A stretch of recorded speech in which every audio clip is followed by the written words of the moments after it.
What's going on, guys? Welcome back to another episode of Lockdown Coverage. If you guys are new to the channel, my name's Daniel. On today's episode, I'm strictly covering your Miami Dolphins and my Miami Dolphins. Guys, please be sure to subscribe to the channel if you guys like NFL news and coverage updates, plus Miami Dolphins news. Because I'm a Dolphins fan and from Miami, I will also be covering Miami Dolphins consistently throughout the season, as well as NFL news. So please make sure you subscribe. On today's episode, I'm actually going to be doing, will the Dolphins have a realistic outlook to make the 2020 playoffs or 2021 playoffs, whatever you want to call it? I think that they do, and I'm going to tell you what specifically needs to happen for them to do so, because there are a lot of things that do need to happen. I think that it is kind of a long shot. We'll see if they can get it done. I think they have the right coaching staff and the right players intact, in position to succeed. I have high hopes for this Dolphin teams. I have higher hopes for next year because we still have a lot of money to spend on players that we need and on draft capital and draft assets. We have 2 first-round picks and 2 second-round picks.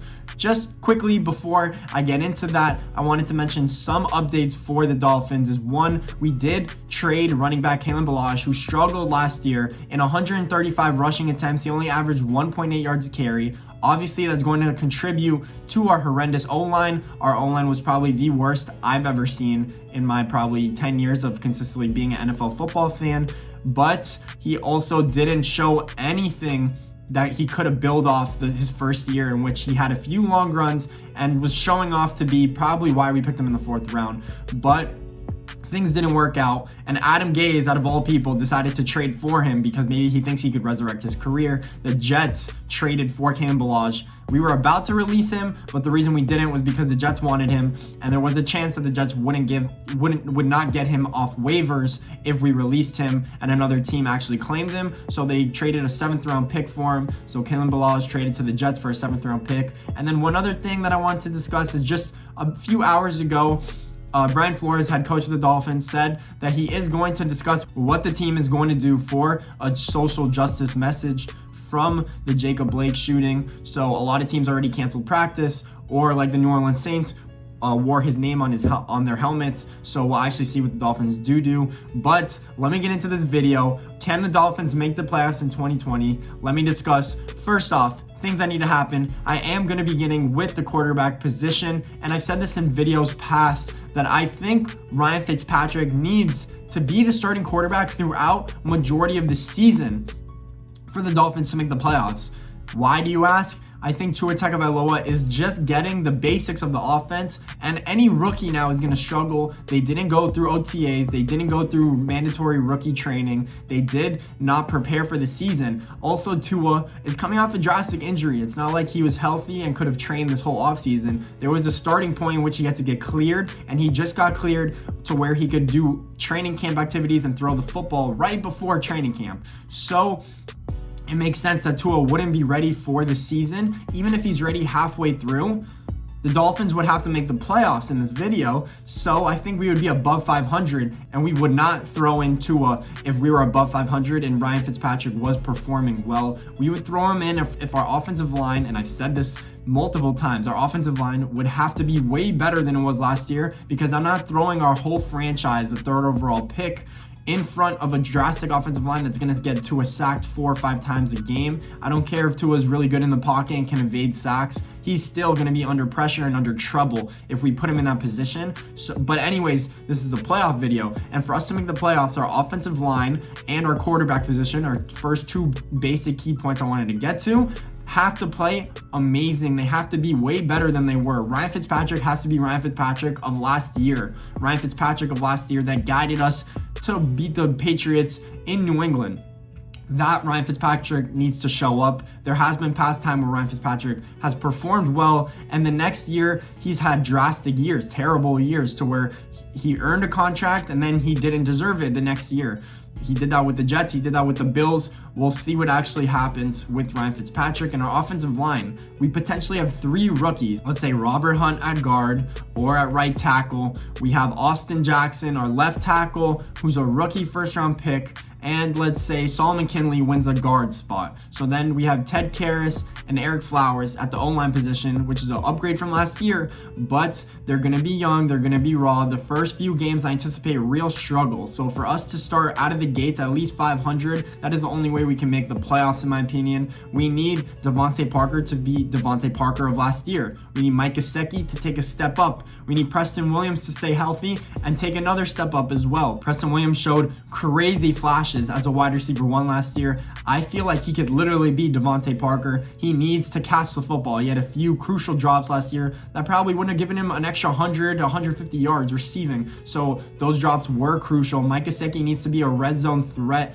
and our running attack needs to be better. Ryan Fitzpatrick put the team on his back last year. Our running attack was not to be found. We have Jordan Howard now. We have Matt Breida. We have a 1-2 punch. We have a third down back that can receive and has breakaway speed. We have Jordan Howard who can ground and pound on third and short. We don't need Ryan Fitzpatrick rolling out of the pocket and leading the Dolphins in rushing yards this year. That is not going to happen. If that does, we will not have a winning record, in my opinion. And we at least have to go 9-7 to make the playoffs this year. That's just what I think. On the defensive side of the ball, our rush defense was, again, 20 plus. We did not defend the rush well last year. Christian Wilkins needs to take a step up. We did spend big money in free agency with defensive ends, with Emmanuel Ogbah and Shaq Lawson. Again, we got Kyle Van Noy, who should be an upgrade on linebacker. I need Raekwon McMillan to take a step up and potentially be a third down linebacker who could actually play coverage a little bit. Joan Baker is really good at that. Our secondary is really good at that. That is why we signed Byron Jones to pair with Xavier Howard. Xavier Howard is officially healthy. I should have mentioned that in the news, but he did come off the Corona unable to perform list, whatever the list is actually called, and he did come off the IR or the PUP list. I think that's what they called it as well.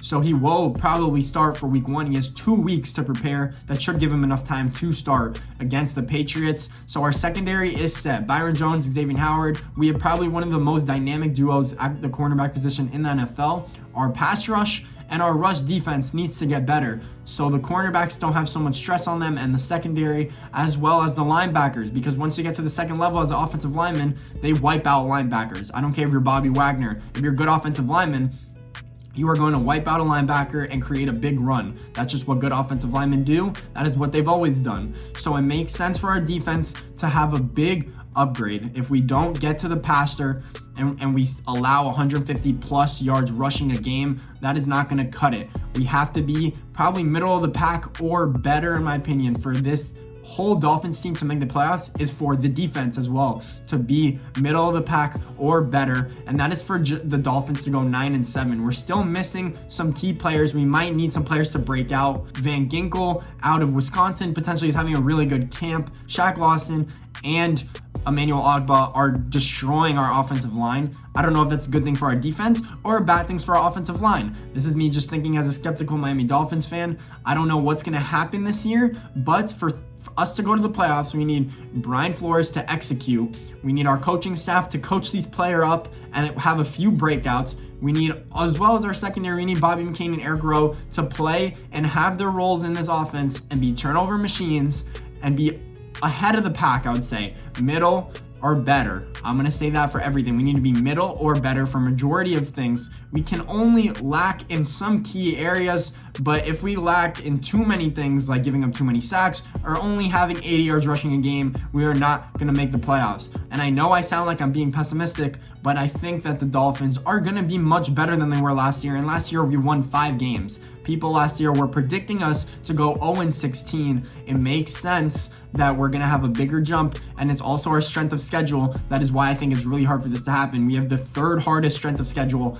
in the whole NFL against any other team. Our strength of schedule is above 500. Usually it's under. So we'll see what happens with the Miami Dolphins 2020 team. I think we could make the playoffs, and that is thinking realistically. But if we start the year bad, we will not. And Tua might play, which I would also be happy to see, because you also want to see your franchise quarterback play on the field. But for a part of me, actually wants Ryan Fitzpatrick to start the whole year, let Tua sit behind him. That doesn't mean he's not playing really well and performing in practice. That means that our team is doing too good to put Tua in. That is the only way I'll see us go to the playoffs. So guys, that is my Dolphins 2020 review if we could make the playoffs. If you like this video, please make sure to leave a thumbs up. If you have any comments or concerns, let me know down below. I'll answer all of them. I'll gladly answer all of them. More videos like this to come. Thanks for watching, guys.